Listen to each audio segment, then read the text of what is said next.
Hi மக்களே. தலைமுறையாக smuggling வேலையை பார்த்துக்கிட்டு இருக்க நம்ம ஹீரோவோட குடும்பம். ஒரு பக்கம் இந்த ஸ்மக்லிங் வேலையே வேண்டாம் அப்படின்னு ஒதுங்கி இருக்கிற நம்ம ஹீரோ, நமக்குன்னு ஒரு பிஸ்னஸ், குடும்பம், குட்டின்னு சந்தோஷமான வாழ்க்கையை வாழலாம் அப்படின்னு சொல்லிட்டு இதையெல்லாம் ஓரமாக தள்ளி வச்சுட்டு அவர் உண்டு அவர் வேலை உண்டுன்னு இருக்காருங்க. ஆனால் பாஸ்டில் நடந்த ஒரு சின்ன இன்சிடென்ட்னால இப்போ நம்ம ஹீரோவுக்கும் அவங்க குடும்பத்துக்கும் ஒரு பெரிய பிரச்சனை ஒன்று வர ஆரம்பிக்குது. அதனால் விட்டதை பிடிக்கணும் அப்படிங்கிறதுக்காக நம்ம ஹீரோ அந்த ஸ்மக்லிங் உலகத்துக்குள்ளே இறங்கி பல இல்லீகலான தங்க திருட்டை பண்ணிட்டு இருக்காருங்க. நம்ம ஹீரோ இந்த திருட்டை எடுத்து பண்ணுறதுக்கான காரணம் என்ன? அப்படி என்ன பெரிய பிரச்சனை தான் வந்துச்சு? தலைமுறையாக தங்க திருட்டை இவங்க ஏன் பண்ணிட்டு வந்துட்டு இருக்காங்க அப்படின்னு சொல்லிட்டு யாருமே எதிர்பார்க்க முடியாத மிகப்பெரிய சம்பவமாக இந்த படம் அமைஞ்சிருக்குங்க. சரி, இந்த படத்தோட முழு கதை விளக்கத்துக்குள்ளே போகிறதுக்கு முன்னாடி நீங்கள் இப்போ தான் நம்ம சேனலுக்கு ஃபஸ்ட் டைம் வந்தீங்கன்னா சப்ஸ்கிரைப் பண்ணிவிட்டு பக்கத்தில் இருக்க பெல் ஐக்கானை கிளிக் பண்ணிக்கோங்க. அப்படியே இந்த வீடியோக்கு ஹைப் கொடுத்தா இந்த வீடியோ இன்னும் நிறைய பேருக்கு போய் சேரும். சரி, கொடுப்பீங்கன்னு நம்புகிறேன். இப்போ வாங்க வீடியோக்குள்ளே போகலாம். இந்த படத்தோட ஆரம்பத்தில் நம்ம ஹீரோவை தாங்க காட்டுறாங்க. நம்ம ஹீரோவுக்கு இந்த படத்தில் ஆலி அப்படின்னு பேருங்க. நம்ம ஹீரோவை பற்றி தான் ஆரம்பத்திலே சொல்லிட்டேன்ல. இவங்க தலைமுறையாக பாப்டன் முப்பாட்டம் காலத்தில் இருந்து ஸ்மக்லிங் வேலையை பார்த்துக்கிட்டு வராங்க. அதில் முக்கியமான வேலை என்னடா அப்படிங்கிற மாதிரி பார்த்தீங்கன்னா தங்க திருட்டு தாங்க. இப்போ நம்ம ஹீரோவும் இதே வேலையை தான் பார்த்துட்டு வந்துட்டு இருக்கார். எதிர்பாராத விதமாக நம்ம ஹீரோவும் அவரோட ஃப்ரெண்டும் போலீஸ்கிட்ட மாட்ட நம்ம ஹீரோ மட்டும் அங்கேருந்து தப்பிச்சு போயிடுறாருங்க. நம்ம ஹீரோவோட க்ளோஸ் ஃப்ரெண்டு போலீஸ்கிட்ட மாட்டிக்க அந்த ஃப்ரெண்டு என்கொயரிக்கு மேலே என்கொயரி வைக்க ஆரம்பிக்கிறாங்க போலீஸ்காரங்க. ஆலினா யார்? ஏன் அவன் தங்கத்தை திருடுறான்? எப்படி பண்ணுறான்? எதுக்காக பண்ணுறான்? எங்கே டிஸ்ட்ரிபியூட் பண்ணுறான் அப்படின்னு சொல்லிட்டு பல கேள்விகள் கேட்குறாங்க. நண்பனை காட்டி கொடுக்கலாமா வேண்டாமா அப்படிங்கிற ஒரு குழப்பத்திலே இருக்கிற நண்பர் ஒரு கட்டத்துக்கு அப்புறம் இதுதான் நடந்துச்சு அப்படின்னு சொல்லிட்டு ஒரு ஃப்ளாஷ்பேக்கை ஸ்டார்ட் பண்ணுறாருங்க. கொஞ்சம் வருஷத்துக்கு முன்னாடி நம்ம ஹீரோவும் அவரோட ஃப்ரெண்டு ஒரு நார்மலான லைஃப் தாங்க வாழ்ந்துக்கிட்டு இருக்காங்க.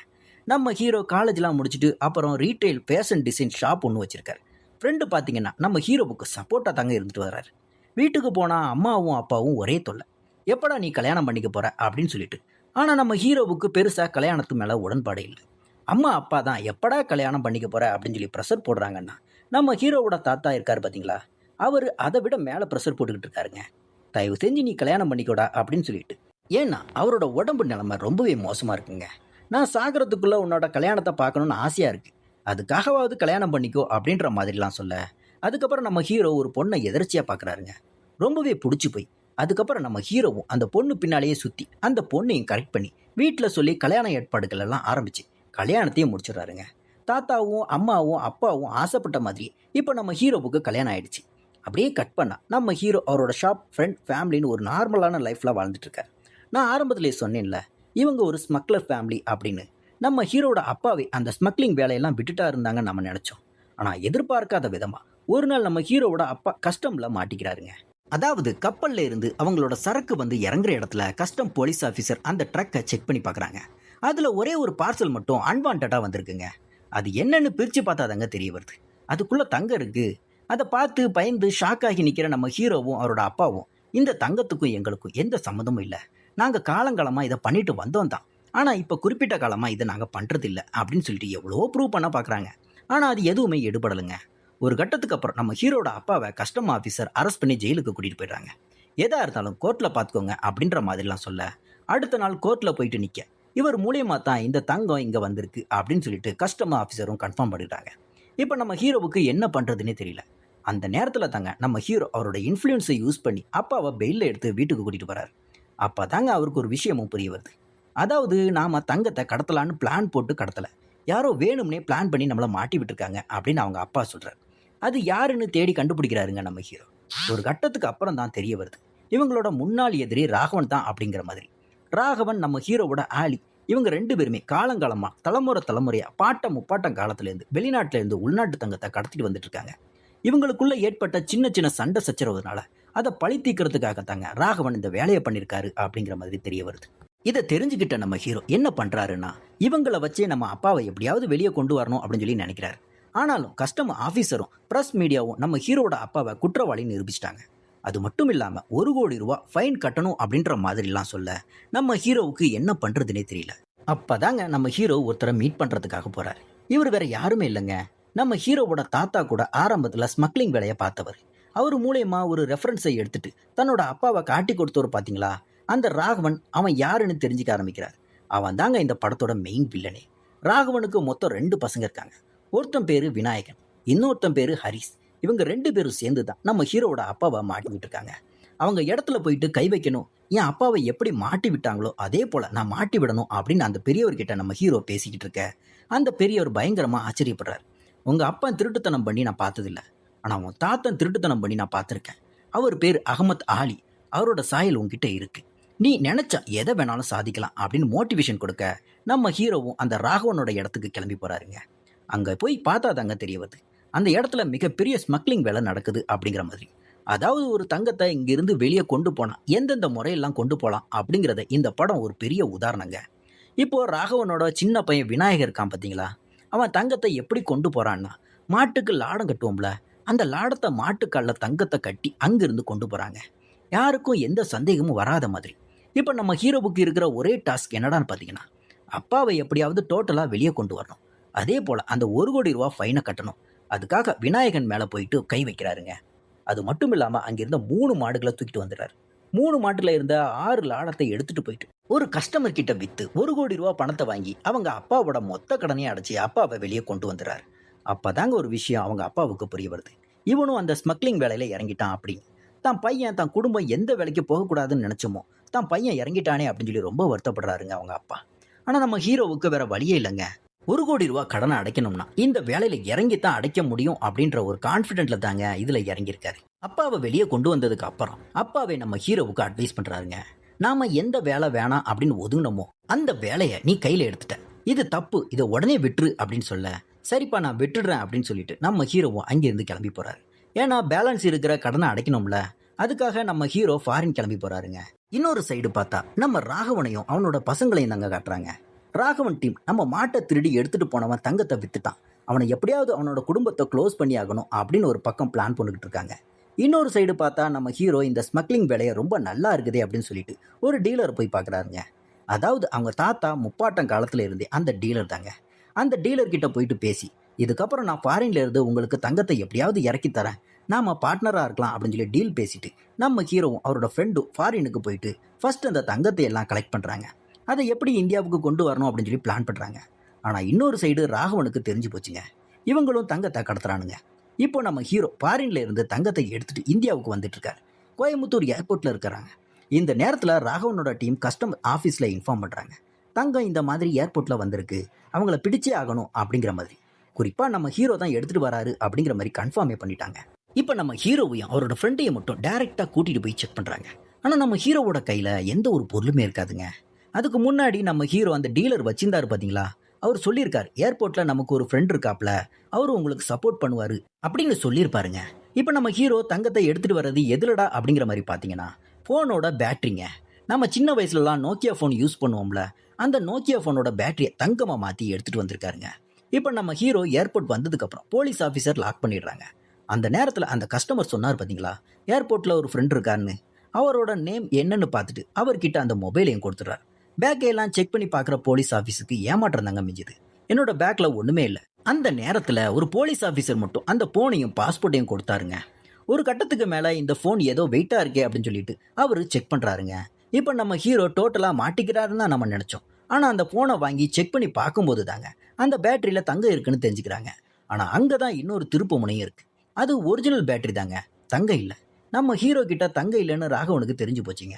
அங்கே இருந்த போலீஸ் ஆஃபீஸருக்கும் தெரிஞ்சு போச்சு. அப்படின்னா அவன் வெளிநாட்டுக்கு எதுக்கு போயிருக்கணும், எப்படி தங்கம் இல்லாமல் வந்திருக்கணும் அப்படின்னு ரொம்ப குழப்பத்தில் இருக்காங்க. இங்கே தாங்க இப்போ நம்ம ஹீரோ அந்த டீலரை பார்க்கறதுக்காக போகிறாரு. டீலரும் சரி விடு, வருத்தப்படாத அப்படின்ற மாதிரிலாம் சமாதானப்படுத்த, நான் ஏன் வருத்தப்படணும், போன காரியம் சக்ஸஸ்ஃபுல்லாக முடிஞ்சதே அப்படின்னு சொல்லி நம்ம ஹீரோவும் சொல்கிறார். அதாவது நம்ம ஹீரோ போலீஸை திசை திருப்புறதுக்காக தாங்க ஃபோனுக்குள்ளே அந்த பேட்டரியை வச்சாரு. நாம நினச்ச மாதிரி அது தங்கம் இல்லைங்க, அந்த பேட்டரி மேலே பெயிண்ட் அடித்து வச்சிருக்காருங்க, அவ்வளோதான். அப்போ தங்கம் எப்படிடா மாறிச்சு அப்படின்னு பார்த்தீங்கன்னா, அதே ஃபோனுக்குள்ளே தாங்க இருக்குது. அந்த ஃபோனுகளை எல்லாம் நம்ம ஹீரோ கூட வந்த வேற ஒரு சில மெம்பர்ஸ் கிட்ட கொடுத்து வச்சுட்டார். போலீஸ் நம்மளை மட்டும்தான் டார்கெட் பண்ண வராங்கன்னு அவருக்கு தெரிஞ்சதுக்கு அப்புறம் தாங்க அந்த ஃபோன்களை வேற ஒரு கிட்ட டிஸ்ட்ரிபியூட் பண்ணியிருக்காரு. அந்த தங்கத்துக்கு மேலே ஒரு பேட்டரியோட ஸ்டிக்கர் எப்படி இருக்குமோ அதே போல் ஒட்டி வச்சிருக்காரு. ஸோ இப்போ நம்ம ஹீரோவை மட்டும் டார்கெட் பண்ண போலீஸ் ஆஃபீஸர் எல்லாரும் ஏமாந்து போய் அங்கேருந்து கிளம்பி போயிடுறாங்க. ஒரு கட்டத்துக்கு அப்புறம் அந்த டீலர் கிட்ட போய் பேசி போன காரியம் சக்ஸஸ்ஃபுல்லாக முடிஞ்சு போச்சு, டீல் பேசி முடிச்சுட்டு போயிடுறாங்க. இப்போ ராகவனுக்கு பயங்கர ப்ரெஷருங்க, நம்மளையே மீறி அவன் எப்படி தங்கத்தை கொண்டு போனான் அப்படின்னு. இப்படி நம்ம ஹீரோ ஃபர்ஸ்ட் ஆபரேஷனை சக்ஸஸ்ஃபுல்லாக முடிச்சதால அந்த டீலர் என்ன பண்ணிடுறாருனா, இதுக்கப்புறம் உன்னை வச்சு நான் தங்கத்தை எல்லாம் டிஸ்ட்ரிபியூட் பண்ணிக்கிறேன் அப்படின்னு சொல்ல, அதுக்கப்புறமா நம்ம ஹீரோ டோட்டலாக ஒரு ஸ்மக்லராகவே மாறிடுறாரு. இப்போ நம்ம ஹீரோ ஃபாரினுக்கு போயிட்டு நிறைய டீலர்ஸ்கள் எல்லாம் மீட் பண்ணி அங்கிருந்து எப்படி இந்தியாவுக்கு தங்கத்தை கொண்டு வரலாம் அப்படின்னு சொல்லி பல பிளான்களை போட ஆரம்பிக்கிறார். ஃபாரினுக்கு வேலைக்கு போறவங்க என்னென்ன பொருட்கள்லாம் இந்தியாவுக்கு கொண்டு வராங்களோ, சாக்லேட்ல இருந்து துணிமணி வரைக்கும் அதுல எல்லாத்துலயும் நம்ம ஹீரோ தங்கத்தை வெளிநாட்டுல இருந்து இந்தியாவுக்குள்ள கடத்துறாருங்க. அதுவும் போலீஸ்க்கே தெரியாம. இப்படியே நாட்களும் நகர்ந்து போய்கிட்டே இருக்குங்க. நம்ம ஹீரோவும் அவரோட வேலையை நீட் அண்ட் கிளீனா பண்ணிட்டு வந்துட்டு இருக்காரு. ஒரு கட்டத்துக்கு அப்புறம் நம்ம ஹீரோவும் அவரோட ஃப்ரெண்டும் இந்தியா வர அவங்க அப்பா சுத்தமா நம்ம ஹீரோ கிட்ட பேசுறதை நிப்பாட்டிட்டார். எந்த வேலை வேணான்னு சொல்லிட்டு ஒதுங்கி போனாரோ அந்த வேலையை தான் இவன் கையில எடுத்திருக்கான். அதனால எனக்கு இவனை சுத்தமா பிடிக்கல அப்படின்னு அவங்க அப்பாவும் அவாய்ட் பண்றாருங்க. ஒரு கட்டத்துக்கு அப்புறம் நம்ம ஹீரோவால இங்க இருக்க முடியாம திரும்பவும் ஃபாரினுக்கே கிளம்பி போயிட்டாரு. கட் பண்ணா இப்ப பிரசன்ட்ல தங்க காட்டுறாங்க. நம்ம ஹீரோவோட ஃப்ரெண்டு எல்லா விஷயத்தையும் போலீஸ் கிட்ட சொல்லிட்டு வந்துட்டு இருக்காருங்க. அப்பதான் இன்னொன்னு நடக்குதுங்க. அது என்னடான்னு பாத்தீங்கன்னா, ஆரம்பத்துல நம்ம ஹீரோவோட அப்பா போலீஸ் கிட்ட மாட்டி விட்டது யாருடான்னா நம்ம ராகவன் தானே. ராகவன் கிட்ட போயிட்டு நம்ம இந்த தப்பை பண்ணல, என்ன மன்னிச்சு விட்டுடு அப்படின்னு நம்ம ஹீரோவோட அப்பா எவ்வளவு கெஞ்சி பார்த்துருக்காருங்க. ஆனா இந்த தண்டனையை அனுபவிச்சு தான் ஆகணும், இது பழிவாங்குற நோக்கத்தோட பண்ணதுதான் அப்படின்னு ரொம்ப ஸ்ட்ராங்கா சொல்லியிருப்பாங்க. இதுக்கு பழிவாங்கணும் அப்படிங்கிறதுக்காகத்தான் நம்ம ஹீரோ என்ன பண்றாருன்னா, அன்னைக்கு நம்ம அப்பாவை பழிவாங்க வச்ச மாதிரி இன்னைக்கு இவங்களையும் பழிவாங்கணும் அப்படிங்கிறதுக்காக நம்ம ஹீரோ பண்ற மிகப்பெரிய வேலை என்னடா அப்படிங்கிற மாதிரி பாத்தீங்கன்னா, இப்போ ராகவன் கிட்ட சில அடியாட்கள் இருப்பாங்கல்ல, அவங்க எப்பவுமே ஃபாரின்ல இருந்து இந்தியாவுக்கு தங்கத்தை கொண்டு வரது வழக்கம். ஏர்போர்ட்ல இருக்க சில ஆபீசர் நம்ம ராகவனுக்கு சப்போர்ட் பண்றதும் வழக்கம். அதே போல தாங்க பண்ணிட்டு வந்துட்டு இருக்காங்க. ஒரு கட்டத்துக்கு அப்புறம் நம்ம ஹீரோவோட பேச்சை கேட்டு ராகவனுக்கு அகேன்ஸ்டா மாறிடுறாங்க.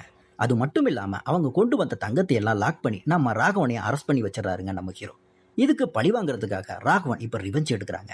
என்ன நீ மாட்டி விட்டியா, இதுக்கப்புறம் நீ இந்த ஊர்ல வாழவே முடியாது அப்படின்னு சொல்லிட்டு ராகவனும் அவனோட பையன் ஹரிஸும் சேர்ந்து பயங்கரமா நம்ம ஹீரோவுக்கு ரிவெஞ்ச் எடுக்கிறாங்க.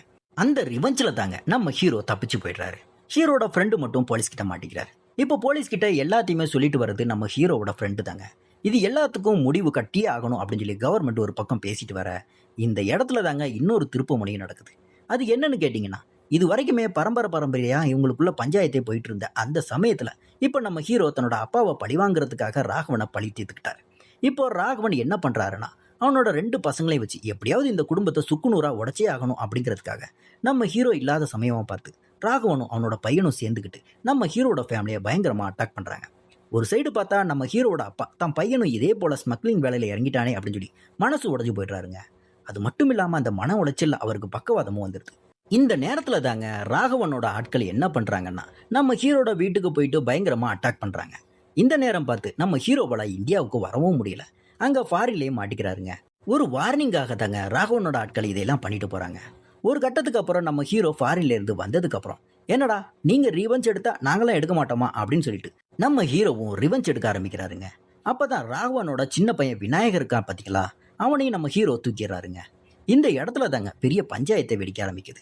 அது என்னடான்னு பாத்தீங்கன்னா, நம்ம ஹீரோ அவனை சாதாரணமா தூக்கி மிரட்டலைங்க. இந்த இடத்துல நம்ம ஹீரோ விநாயகனை போட்டு அடிக்க, விநாயகன் நம்ம ஹீரோவை போட்டு அடிக்கணும்னு பயங்கர கலவரமா மாறுது. ஒரு கட்டத்துக்கு அப்புறம் இவன் மேல கை வச்சா நமக்கு தான் பெரிய பிரச்சனை அப்படின்னு சொல்லிட்டு அந்த பெரியவர் இருக்காருங்க பாத்தீங்களா, அவர் நம்ம ஹீரோவை தடுத்து நிப்பாட்ட விநாயகனை அங்கிருந்து அனுப்பி வைக்கிறாங்க. அப்படி போகும்போது விநாயகன் சும்மா போகாம அங்க கீழே இருந்த நம்ம ஹீரோவோட அடியாட்கள் சில பேரை ஷூட் பண்ணிடுறாங்க. இதனால நம்ம ஹீரோவுக்கு பயங்கர ட்ரிகர் ஆயிடுதுங்க. சமாதானம் பேசி நாங்க பெருந்தன்மையா உன்னை அனுப்பி வைக்கிறோம், ஆனா அதையெல்லாம் தாண்டி நீ அகைன் ரிவெஞ்ச் எடுத்தா உன்னை சும்மா விட மாட்டேன் அப்படின்னு சொல்லிட்டு நம்ம ஹீரோ என்ன பண்றாருன்னா, விநாயகன் இங்கிருந்து வெளியே போகக்கூடாது அப்படின்னு சொல்லி தடுத்து நிப்பாட்டுறாருங்க. ஆனா அந்த இடத்துல ஒரு பெரிய சம்பவம் நடக்க ஆரம்பிக்குது.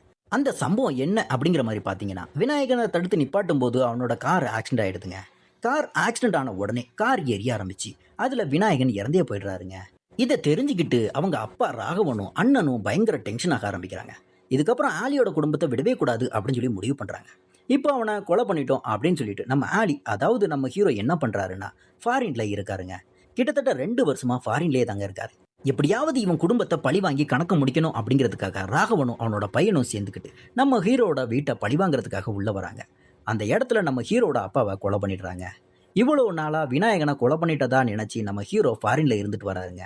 அப்பா இறந்ததுக்கு அப்புறம் திரும்பவும் நம்ம ஹீரோ இந்தியாவுக்கு வராரு. இந்தியாவுக்கு வந்த உடனே இவ்வளவு ஸ்மக்லிங் பண்ணியிருக்காரு, அது மட்டும் இல்லாம விநாயகனும் நம்ம ஹீரோ தான் கொலை பண்ணியிருக்காரு அப்படின்னு சொல்லிட்டு நம்ம ஹீரோவை ஏர்போர்ட்ல வச்சு போலீஸ் ஆஃபீஸர் எல்லாருமே அரெஸ்ட் பண்றாங்க. கட் பண்ணா நம்ம ஹீரோட ஃப்ரெண்டு கதை சொல்லிட்டு வந்துட்டு இருப்பான் பாத்தீங்களா, அந்த கதையும் இங்க முடியுதுங்க. இப்போ கட் பண்ணா கரண்ட் சுச்சுவேஷனுங்க. இப்போ நம்ம ஹீரோவை ஏர்போர்ட்ல அரெஸ்ட் பண்ணிட்டாங்க. இன்னொரு சைடு பார்த்தா அப்பாவோட சடங்குகள் எல்லாம் முடிச்சுட்டு நம்ம ஹீரோவை ஜெயிலுக்கு கூட்டிட்டு போறாங்க. ஜெயில பார்த்தா நம்ம ஹீரோட ஃப்ரெண்ட் இருக்காருங்க. அப்பதான் ஒரு விஷயமும் புரிய வருது. இந்த இடத்துல தாங்க ஒரு உண்மையை மறைக்கப்பட்டிருக்கு. அது என்னடான்னு பார்த்தீங்கன்னா நம்ம ஹீரோட ஃப்ரெண்ட் இருக்காரு பார்த்தீங்களா, அவர் ஸ்மக்லிங் தொழிலை தனியாக எடுத்து பண்ண ஆரம்பிச்சிருக்காருங்க. அது மட்டும் இல்லாமல் வெளியே பசங்க கூட பார்ட்டி கேர்ள்ஸ்னு சுற்றி இருந்ததால தான் நம்ம ஹீரோவுக்கு இப்படி ஒரு நிலைமை வந்திருக்குன்னு தெரிய வருது. ஏன்னா நம்ம ஹீரோ ஸ்மக்லிங் பண்ணுறது எல்லாருக்குமே தெரிஞ்சாலும் அதை மைன்யூட்டாக பண்ணுற ஆளுங்க. இவரால் தான் எல்லா விஷயமும் வெளியே வந்துச்சு அப்படிங்கிறது தெரிய வருது. நான் மாட்டினாலும் பரவாயில்ல, தன்னோட நண்பன் மாட்டக்கூடாது அப்படின்னு சொல்லிட்டு நம்ம ஹீரோவோட ஃப்ரெண்டு போலீஸ் கிட்ட மாட்டிக்காம அவரை தப்பிச்சே போக வச்சிருப்பாருங்க. ஆனால் எதிர்பாராத விதமாக ஃப்ரெண்டும் மாட்டியிருப்பாரு. அப்புறம் ஃப்ரெண்டும் சரி விடு, எதுவாக இருந்தாலும் பார்த்துக்கலாம் அப்படின்ற மாதிரி ஒரு ஹோப் கொடுக்குறாருங்க நம்ம ஹீரோ. இந்த இடத்துல தாங்க இன்னொரு விஷயமும் நடக்குது. அதாவது நம்ம ராகவன் அவனோட பசங்களும் என்ன பண்ணுறாங்கன்னா, என் தம்பியை நீ கொலை பண்ணிட்டல்ல, இதுக்கப்புறம் உன்னை பழி வாங்காமல் விட மாட்டேன் அப்படின்னு சொல்லிட்டு ஜெயிலில் இருக்கிற நம்ம ஹீரோவை பழி வாங்குறதுக்காக பிளான் பண்ணுறாங்க. அந்த இடத்துல தாங்க நம்ம ஹீரோவோட உக்கிரமே தெரிய வருது. அதாவது நம்ம ஹீரோ அந்த இடத்துக்கு போனதுக்கு அப்புறம் தான் அங்கே இருக்கிற எல்லாரையுமே போட்டு தள்ளுறாரு. அது மட்டும் இல்லாமல் இன்னொரு ட்விஸ்ட்டை இங்கே தாங்க ரிவீல் பண்ணுறாங்க. அது என்னடான்னு பார்த்தீங்கன்னா, ஆக்சுவலாக சொல்ல போனால் விநாயகன் அன்னைக்கு சாகவே இல்லை, அவன் இப்போ வரைக்கும் உயிரோட தாங்க இருந்திருக்கான். கார் வெடிச்சு செதறி போன விநாயகன் உயிருக்கு போராடுற நிலமையில தாங்க இருந்திருக்கான். ஆனால் நம்ம ஹீரோ நினச்சிட்டு இருக்கிறது என்னடான்னு பார்த்தீங்கன்னா, இவ்வளோ நாளாக விநாயகன் இறந்துட்டான் அப்படிங்கிற மாதிரி தாங்க. அதனால தான் நம்ம ஃபாரினில் இருக்கோம், உள்நாட்டுக்கு போனால் போலீஸ் பிடிச்சிருவாங்க அப்படிங்கிற நோக்கத்தோடு தாங்க அங்கே இருந்திருப்பாரு. ஆனால் இது எல்லாத்தையும் மறைச்சி நம்ம ராகவனும் அவனோட பையனும் சேர்ந்து அவனை மறைச்சி வச்சிருக்காங்கன்னு தெரிய வருது. இப்போ ஹீரோ புரிஞ்சுக்கிறாரு, ஓ நாம் எந்த தப்பும் பண்ணலையா அப்படின்னு. அதுக்கப்புறம் தான் நம்ம ஹீரோ களத்தில் இறங்குறாருங்க. இது வரைக்கும் என்ன வச்சு செஞ்சீங்களடா, இதுக்கப்புறம் நான் உங்களை முடிக்காமல் விட மாட்டேன் அப்படின்னு சொல்லிட்டு எல்லாரையுமே நம்ம ஹீரோவை போட்டுத்துறாரு. அந்த இடத்துல இருக்கிற போலீஸ் ஆஃபீஸரால் கூட நம்ம ஹீரோவை கட்டுப்படுத்த முடியல. ஏன்னா அவங்க மேலேயும் தப்பு இருக்குல்ல, பொய் கேஸ் போட்டு தானே இப்போ உள்ளே கூட்டிகிட்டு வந்திருக்காங்க. ராகவனோட ஆட்களுக்கு சப்போர்ட் பண்ணதுனால தானே இவங்க நம்ம ஹீரோவை கொண்டு வந்திருக்காங்க அப்படின்னு சொல்லிட்டு போலீஸ்காரங்க சைலண்ட்டாக இருக்காங்க. அந்த இடத்துல இருக்கிற எல்லாரையுமே போட்டி தள்ளிட்டு அங்கிருந்து வெளியே வராருங்க நம்ம ஹீரோ. அது மட்டும் இல்லாமல் இப்போ விநாயகனை கோர்ட் வாசலுக்கு கொண்டு போய் நிப்பட்டுறாரு நம்ம ஹீரோ. அதுக்கப்புறம் ப்ரெஸ், மீடியா, பப்ளிக் எல்லாருமே நம்ம ஹீரோ தப்பு பண்ணலை அப்படின்னு சொல்லி நிரூபணம் ஆயிடுச்சு. நம்ம ஹீரோவும் அதுலேருந்து வெளியே வந்துடுறாருங்க. அதுக்கப்புறம் நம்ம ஹீரோ ஒரு பீஸ்ஃபுல்லான வாழ்க்கையை வாழ ஆரம்பிக்கிறாருங்க தன்னோட ஃபேமிலி கூட. ஒரு 6 மாதத்துக்கு அப்புறம் ஒரு நியூஸ் வருதுங்க. அது என்னடான்னு பார்த்தீங்கன்னா, அகமத் அலி வெளியே வரப்போறாரு அப்படின்னு. அகமத் அலி யாருடான்னு பார்த்தீங்கன்னா நம்ம ஹீரோவோட தாத்தாங்க. அவர் வெளியே வரான்னு தெரிஞ்சதுக்கப்புறம் நம்ம ஹீரோ நேபாளத்துக்கு கிளம்பி போகிறாரு. நேபாள ஜெயிலில் இருந்து வெளியே வர்ற ஹீரோவோட தாத்தா யாரு அப்படிங்கிற மாதிரி பார்த்தீங்கன்னா நம்ம மோகன்லால் தாங்க. மோகன்லால் மாசா ஒரு என்ட்ரியை கொடுக்குறாரு. அது மட்டும் இல்லாமல் நீங்கள் ரத்தம்டா அப்படின்னு சொல்லிட்டு ஆலியை பார்த்து ரொம்பவே பெருமைப்படுறாருங்க. இதுக்கப்புறம் இந்தியாவே ஒரு கலக்கு அப்படின்னு சொல்லிட்டு நம்ம மோகன்லாலும் ஆலியும் பேசிக்கிட்டு இருக்க, இன்னொரு சைடு பார்த்தா நம்ம டொவினோ தாமஸ் வேற காட்டுறாங்க. இவர் தாங்க இந்த படத்தோட மெயின் வில்லனி. இப்போ டொவினோ தாமஸ் என்ன பண்ணுறாரு அப்படிங்கிற மாதிரி பார்த்தீங்கன்னா, ராகவனோட ஆட்களை மொத்த பேரையும் போட்டு தள்ளிட்டு வந்துட்டு இருக்காரு. உங்களை நம்பி சரக்கு இறக்கி இருந்தா எல்லாத்தையும் அவங்ககிட்ட பறி கொடுத்துட்டு இப்போ நான் என்னடா பண்ணுறது அப்படின்னு சொல்லிட்டு பயங்கரமாக கோவப்பட்டு எல்லாரையுமே சரமாரியாக வெட்டிட்டு வந்துட்டு இருக்காருங்க. ஒரு சைடு பார்த்தா நம்ம டொவினோ தாமஸ் மெயின் வில்லனா, இன்னொரு சைடு பார்த்தா நம்ம பிருத்திவிராஜும் மோகன்லாலும் சேர்த்துக்கிட்டு நெக்ஸ்ட் கதைக்கு லீடு கொடுக்குறாங்க. ஸோ கலிஃபா படத்தோட நெக்ஸ்ட் பார்ட்டில் தான் இந்த பெரிய சம்பவமே இருக்குது அப்படிங்கிற மாதிரி உறுதிப்படுத்திட்டாங்க. அப்படியே இந்த படத்தை இங்கே முடிக்கிறாங்க.